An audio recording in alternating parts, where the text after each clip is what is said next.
आप सबको मेरी YouTube channel the truth and philosophy में स्वागत करता हूं। आज हम इस वीडियो के माध्यम से भगवान आदि गुरु शंकराचार्य जी के द्वारा लिखित मुख्य 11 उपनिषदों में अंतिम उपनिषद, जिसका नाम श्वेताश्वतर उपनिषद है, उसके बारे में चर्चा करेंगे।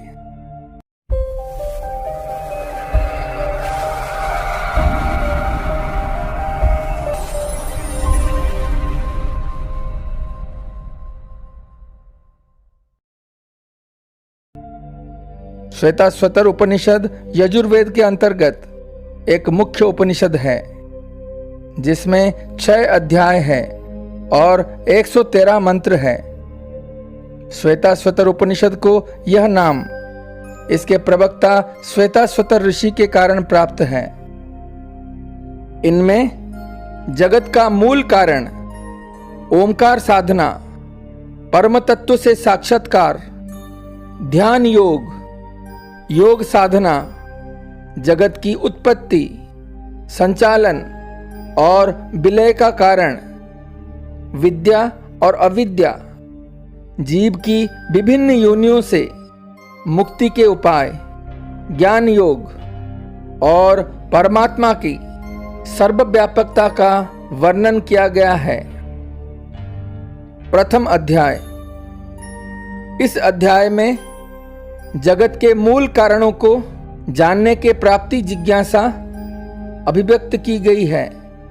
साथ ही ओमकार की साधना द्वारा परम तत्व से साक्षात्कार किया गया है। काल, स्वभाव, सुनिश्चित कर्मफल, आकस्मिक घटना, पंचमहाभूत और जीवात्मा, ये इस जगत के कारणभूत तत्व है या नहीं, इन पर विचार किया गया है। ये सभी इस जगत के कारण इसलिए नहीं हो सकते क्योंकि ये सभी आत्मा के अधीन में है। आत्मा को भी कारण नहीं कहा जा सकता क्योंकि वह सभी सुख दुख के कारण बस कर्मफल व्यवस्था के अधीन में है। केवल बौद्धिक विवेचन से ब्रह्म के बोध संभव नहीं है। ध्यान के अंतर्गत आत्म चेतन द्वारा ही गुणों के आवरण को भेद कर उस परम तत्व का अनुभव किया जा सकता है।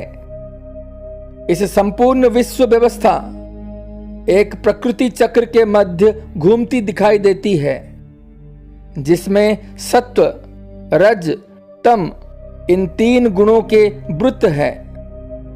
पाप और पुण्य 2 कर्म हैं जो मोह रूपी नाभि को केंद्र मानकर घूमते रहते हैं।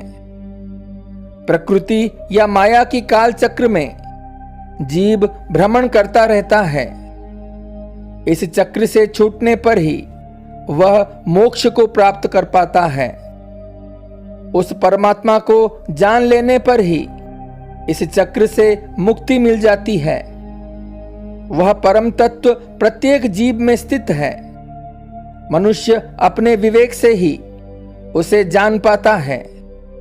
वह जीव और जड़ प्रकृति के परे परमात्मा है और इन्हें ब्रह्म कहा जाता है। ओमकार की साधना से जीवात्मा परमात्मा से संयोग कर पाता है। जिस प्रकार तिल में तेल रहती है, दही में घी रहता है, लकड़ी में अग्नि छिपा हुआ रहता है, वैसे ही परमात्मा अंतःकरण में छिपा रहता है। ब्रह्म आत्मा में ही परम तत्व के स्वरूप में विद्यमान रहते हैं।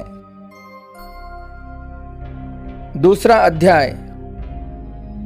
इस अध्याय में ध्यान योग द्वारा साधना पर जोर दिया गया है। योग साधना और प्राणायाम के विधि द्वारा जीवात्मा और परमात्मा को संयोग होता है।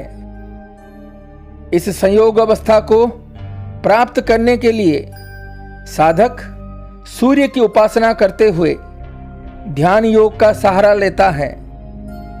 वह स्वच्छ स्थान पर बैठकर प्राणायाम विधि से अपनी आत्मा को जागृत करता है और उसे ब्रह्मरंध्र में स्थित ब्रह्म शक्ति तक उठाता है।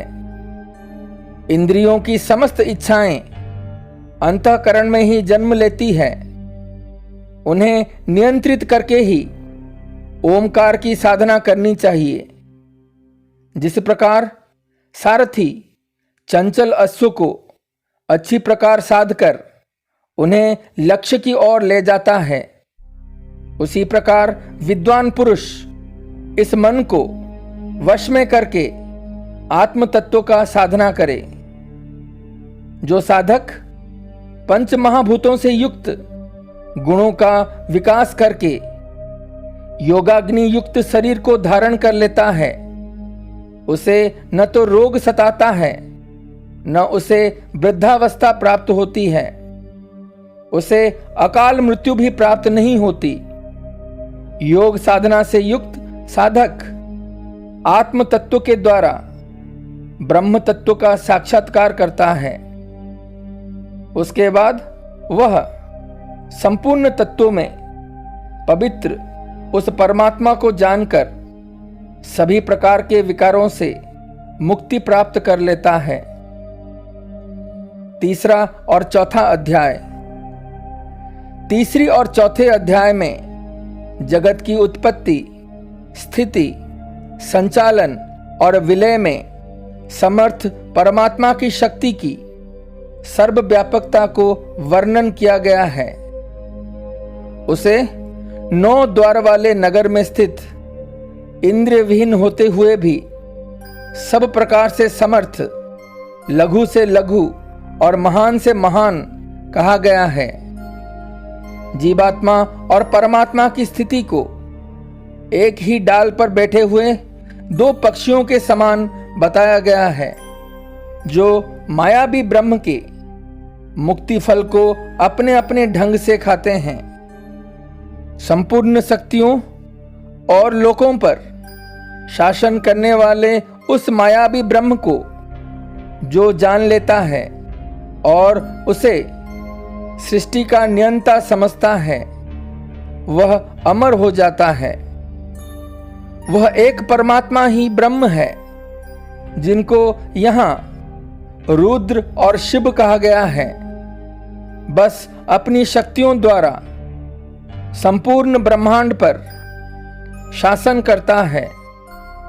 सभी प्राणी उसी का आश्रय लेते हैं और वह सभी प्राणियों में प्राण सत्ता के रूप में विद्यमान रहता है। वह पंच महाभूतों द्वारा इस सृष्टि का निर्माण करता है। उससे श्रेष्ठ दूसरा कोई नहीं है। यह संपूर्ण विश्व उसी परम पुरुष में स्थित है और वह स्वयं समस्त प्राणियों में स्थित है। वह परम पुरुष समस्त इंद्रियों से रहित होने पर भी उनके विशेष गुणों से परिचित है। वह प्रकाश रूप में 9 द्वार वाले देह रूपी नगर में अंतर्यामी होकर स्थित है।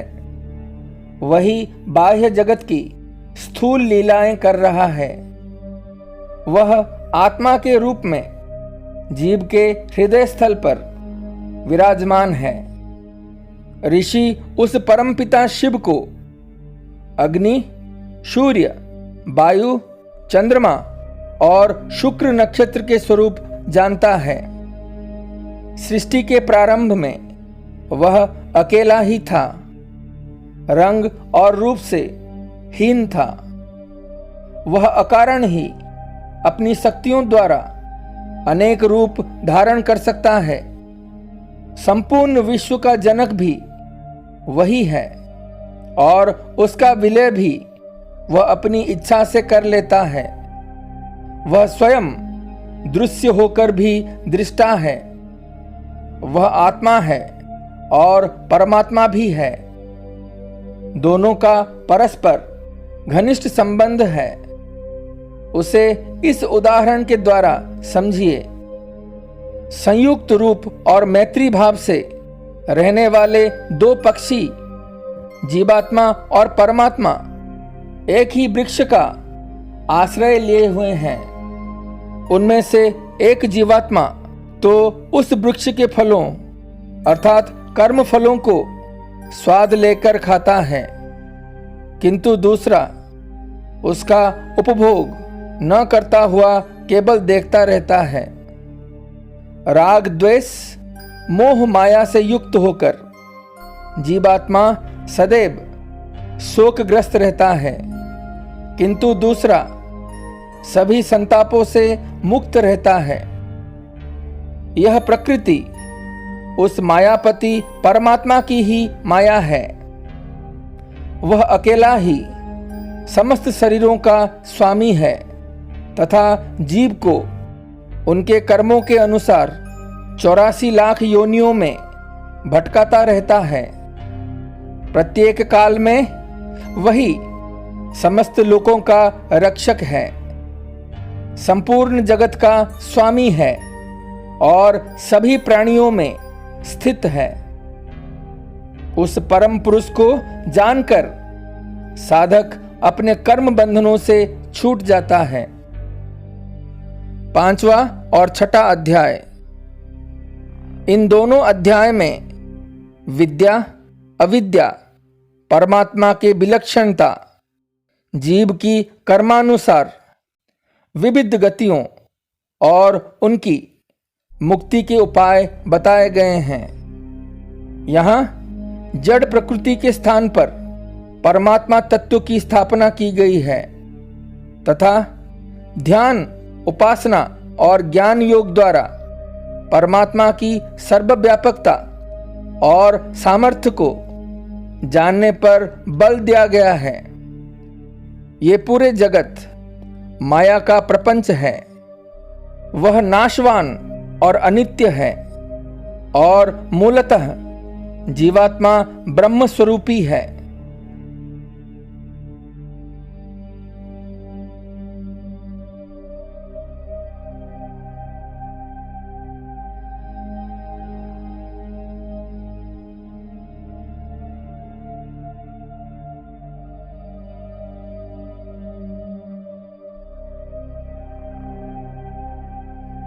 स्थूल देह में सूक्ष्म अथवा लिंग शरीर जो कर्म फल से लिप्त रहता है, उसके साथ जीवात्मा जन्म के समय प्रवेश करता है।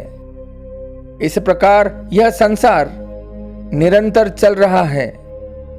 नश्वर जगत का ज्ञान अविद्या है और अविनाशी जीवात्मा का ज्ञान विद्या है।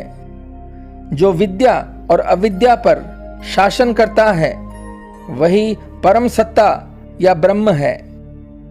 वह समस्त योनियों का अधिष्ठाता है।